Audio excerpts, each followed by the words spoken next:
नमस्कार, रुपाली किचनमध्ये आपलं सर्वांचं स्वागत आहे। आज आपण बेसनाचे लाडू कसे बनवायचे याची रेसिपी पाहणार आहोत।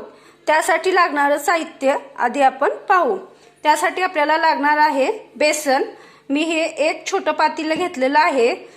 त्यानुसार तुम्हाला लागते तशी पिठी साखर, जर तुम्हाला जास्त गोड आवडत असेल तर जास्त घ्या आणि कमी आवडत असेल तर कमी घ्या। आणि वनस्पती तूप, जर घरचं तूप असेल गावरान तर ते पण चालतं, पण मी वनस्पती तूप घेतलेलं आहे।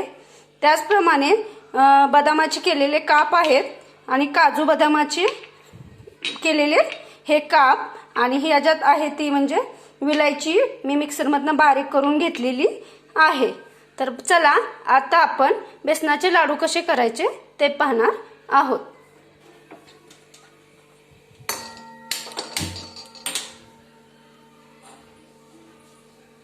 प्रथम तुम्हाला काय करायचं आहे, हे बेसन जे आहे ते असे कढईमध्ये टाकायचं। मोठी कढई असेल तर चांगलं, त्यामुळे मोकळं तुम्हाला असं हलवता येईल। अशा प्रकारे तुम्हाला हे बेसन लाल होईपर्यंत चांगलं परतायचं आहे।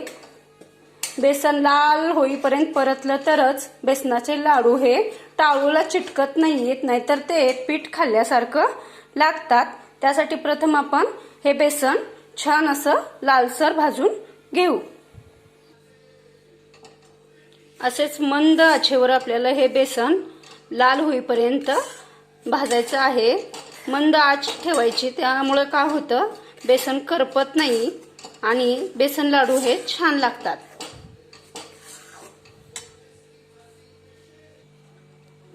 साधारण 5-7 मिनिटं असं बेसन भाजल्यानंतर तुमच्या लक्षात येईल की आपलं बेसन छान प्रकारे लालसर झालेलं आहे। तेव्हा त्यामध्ये तुम्हाला हा वनस्पती तूप टाकायचं आहे। आधी थोडं थोडं करून हे वनस्पती तूप टाका। त्यानंतर हे छान प्रकारे असे मिक्स करून घ्या।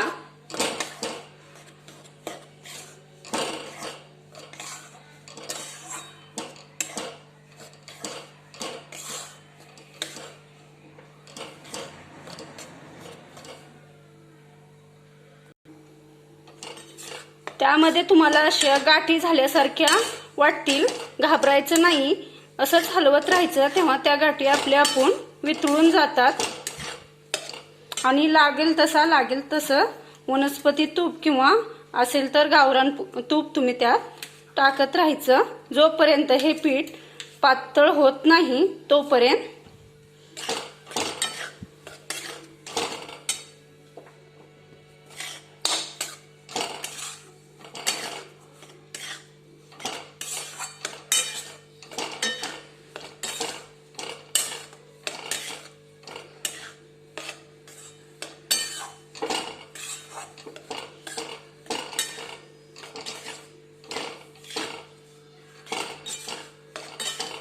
तुम्ही पाहू शकता किती छान बेसनाला कलर आलेला आहे।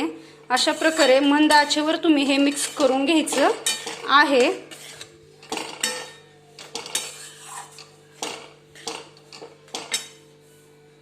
त्यानंतर राहिलेलं सर्व तूप त्यामध्ये टाकून घ्यायचं आहे आपल्याला।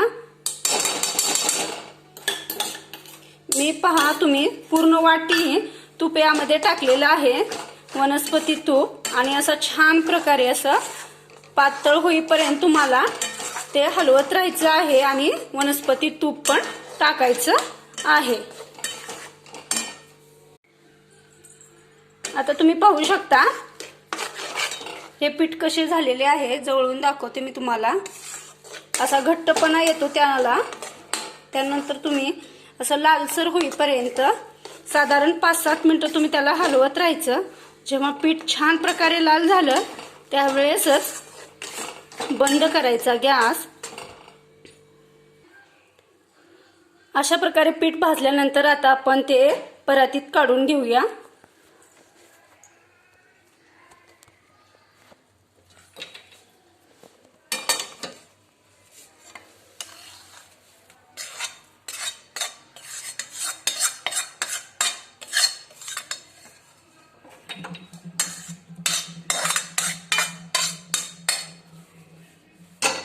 मस्तच आपलं पीठ एकदम छान भाजलेलं आहे।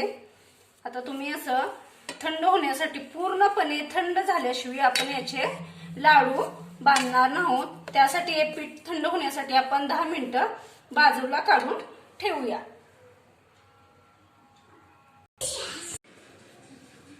आता आपलं हे बेसन पूर्णपणे थंड झालेलं आहे, तर यामध्ये आपण आता पिठी साखर टाकून घेऊया। साधारण तुम्हाला गोड कशा प्रकारे लागतं त्यानुसार तुम्ही पिठी साखर टाकून घ्या आणि हे असं छान काढून घ्या। तुम्ही वाटल्यास हाताने घ्या, पूर्ण थंड झालेले असल्यामुळे आता काही भाजणार नाही ते।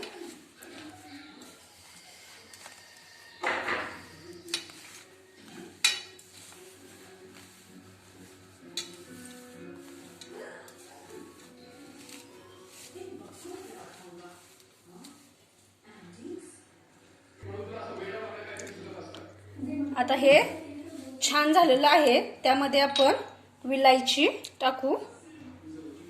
त्याचप्रमाणे हे काजू आणि बदामाचे केलेले काप मिक्स करून घेऊया।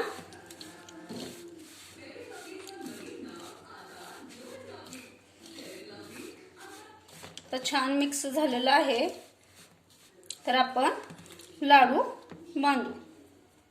तुम्हाला पाहिजे त्या साइजचे तुम्ही बांधू शकता।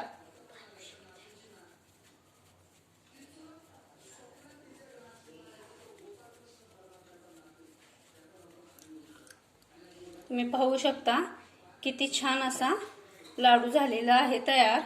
त्यामध्ये तुम्ही असं बदाम चिपकावून एक छान प्रकारे डेकोरेशन करू शकता।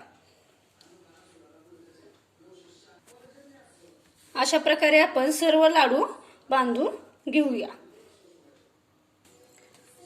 अशा प्रकारे आपण सर्व लाडू बांधून घेतलेले आहेत।